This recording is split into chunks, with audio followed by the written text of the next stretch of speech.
Now we will be discussing about the lab program 4, which is nothing but the quicksort algorithm. Sort a given set of n integer elements using quicksort method and computes its time complexity.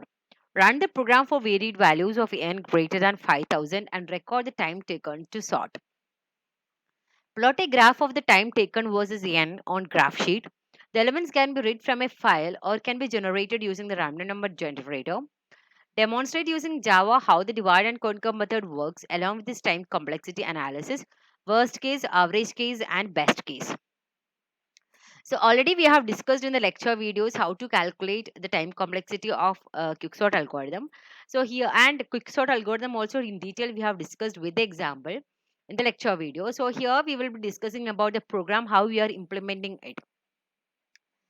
So here, as you know, quicksort algorithm, it includes two functions. One is partition and the other one is quicksort. So partition is to find out the pivot element, because based on the pivot element only we will be finding or we'll be sorting the element. So elements to the left of the pivot element should be always be lesser than the pivot, and elements to the right should always be greater than pivot. And once you find out the position of the pivot element, we will divide this one into again into sub arrays, so that every time we will find out the pivot element, and the pivot element is nothing but it's the element which we are putting on the correct position in the sorted array. So we will discuss this one first. We have given here maximum is equal to 2000 first, and we are writing the partition function. So as you know, I and j are two variables which is denoting low plus 1 and high plus 1. And first we assume that pivot element is there in the first position. So it is assigned to a of low. Then while low less than or equal to less than high, that means always if low is greater than high means it should come out. That means it should it has already covered all the elements in the array. That's what that condition we have written here. While a of I is greater less than or equal to p, and then I is less than high, that means we are checking here whether the element is less than or equal to pivot element of not. If it is less than or equal to pivot element, what we are doing? We are doing I plus plus. Now, while of j greater than p, that means we are checking that in the right side of the pivot whether the element is greater than p. If so, we are decrementing the value of j. Now, if I is less than j, after doing this one, if I is less than j, we are swapping the value of a of I and a of j. Otherwise, we will swap the value of a of low and temp. So this is the way you have to do it, and we have to return the value of the position. So j will be the position of the pivot element. Now when you do the sort array, I mean sort function here, it's a recursive function where we will first call the partition. That means we will find out the pivot element. Then we will do the sorting. That means we will do the partition again and again for the left array and the right array. Now in the main function, we have to read the value of n from the user, that is array size. Then you will be using the random generator for generating the numbers. So that many numbers we will generate by using generator function.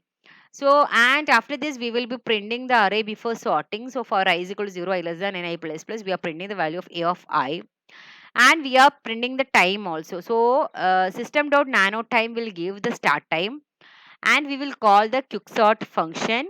So after we are creating the object for the quicksort here.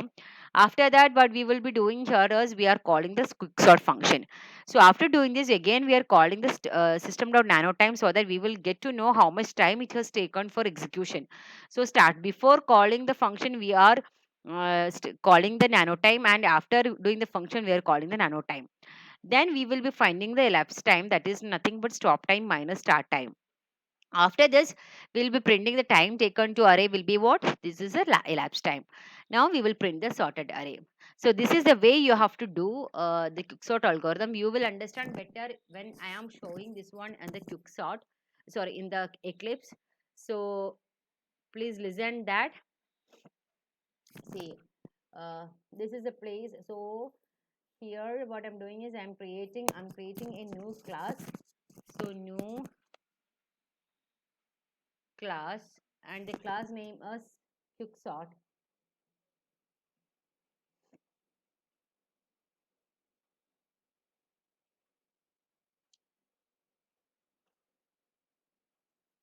Then I have already copied this program and I'm keeping it here.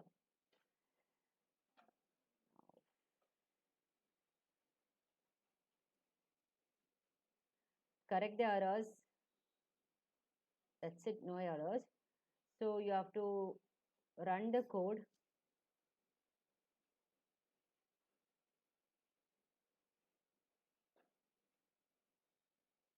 Enter the array size. I'm giving the array size as 10. See, time taken to sort the arrays 41800, and it has generated the random numbers like this: 4, 3, 2, 11, 5, 3, 12, 11, 2, 19. I got the output like this. So this is the way you have to do this one, this program. Hope you understood this video. That's all for today. Thank you so much.